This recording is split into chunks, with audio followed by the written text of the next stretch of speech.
شہزادی کونین کے گھر میں کچھ لڑکیاں ان سے ملاقات کے لیے آئیں. جب وہ آ کے بیٹھی تو جب ایسے بچپنے کے دوست بیٹھتے ہیں تو کچھ پرانی باتیں چھڑ جاتی ہیں, باتیں ہونے لگی.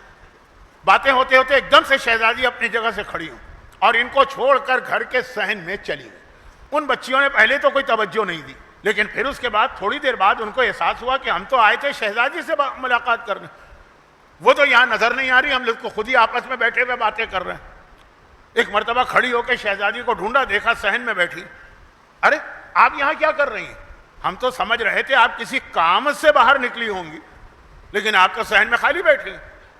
کہا کہ تم بیٹھ کے جو باتیں کر رہی تھی ان باتوں میں وہ چیزیں بھی آ گئیں جو اب میں اپنے الفاظ میں کہہ رہا ہوں, جو یا حرام ہے یا انتہائی شدید کراہیت رکھتی, اور میں ایسی محفل میں بیٹھنے کو تیار نہیں ہوں, چنانچہ اس لیے میں اٹھ کے باہر آ گئی. کہ ہم جب ذکر معصوم کرتے ہیں, ہم جب مصائب اہل بیت پڑھتے ہیں, جب ہمارے ہاں مجلس منعقد ہوتی ہے, اس مجمع میں معصومہ بھی ہوتی, 5 چوتھے امام بھی آتے, وہ آ کے بیٹھ گئے. اب آ کے بیٹھ گئے تو ہم نے ہی ان کو باہر خدا حافظ کہہ دیا. میں آپ کے گھر کی عام تقریبات کی بات نہیں کر رہا کہ برتھ ڈے میں, شادی میں. دیکھیے حیرت ہوتی ہے کہ نہیں ہوتی کہ ایک طرف یہ عقیدہ ایک عورت رکھے کہ شہزادی اس مجلس میں آئی ہیں, دوسری جانب مجلس ہو رہی ہے, ان کی باتیں چل رہی ہیں. اور یہ یاد رکھیے گا کہ جہاں پر دنیاوی باتیں شروع ہوں گی وہاں پہ حرام بھی آ جائے گا, وہاں پہ غیبت بھی آ جائے گی, یا کم از کم وہاں پہ مکروہ باتیں تو ضرور آ جائیں گی. مجلس کے بیچ میں آپ اپنے گھر میں برتھ ڈے کی پارٹی کریں, اس میں جتنی دل چاہے آپ بکواس کر لیں, شرن تو وہ بھی جائز نہیں ہے, لیکن چلیں آپ کی مرضی. آپ اپنے گھر میں شادی کی تقریب رکھیں, اس میں جتنی آپ کو اول فول اناپ شناپ بکنا ہے بک لیجیے. کیا شہزادی کی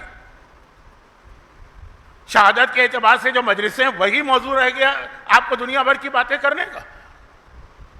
دیکھیں میرے سامنے مردوں کا مجمع ہے, مرد اس لیے باتیں نہیں کرتے ہوں گے کہ ذاکر کے سامنے کیا بات کریں. خواتین کو یہ ایڈوانٹیج ہے نا, پردے کے پیچھے بولے دنیا بھر کی باتیں ہوں گی, چاہے وہ حلال باتیں ہوں, بعض اوقات ضروری باتیں بھی ہو جاتی ہیں. ضروری بات ہے, اٹھیے باہر جائیے, بات کیجیے اور آ جائیے. تو اب جو ہمارے ہاں مجالس میں, میرا اصل موضوع یہ ہے کہ مجالس میں چند عورتوں کی حماقت کی وجہ سے, اس کو میں حماقت کہوں گا, کہ اللہ آپ کو اتنی برکتیں دے رہا ہے وجود سیدہ سے, اور آپ اس کو ضائع کر رہی ہیں, لیکن خود تو ضائع کر ہی رہی ہیں جو باقی بیٹھے ہوئے ہیں. یہ میں ایک عام سی بات کر رہا ہوں, دنیا بھر میں جہاں جہاں مجلسیں ہوتی ہیں وہاں مائک پر اعلان ہوتا ہے خواتین سے گزارش ہے کہ خاموش رہیں. لیکن اس میں ضمناً مردوں کے حوالے سے بھی بات آ گئی. آپ مجلس میں شرکت کے لیے آتے ہیں, آپ مجلس میں شرکت کے بعد جاتے ہیں, کم از کم اس وقت اپنی زبان کی اتنی احتیاط کیجیے گا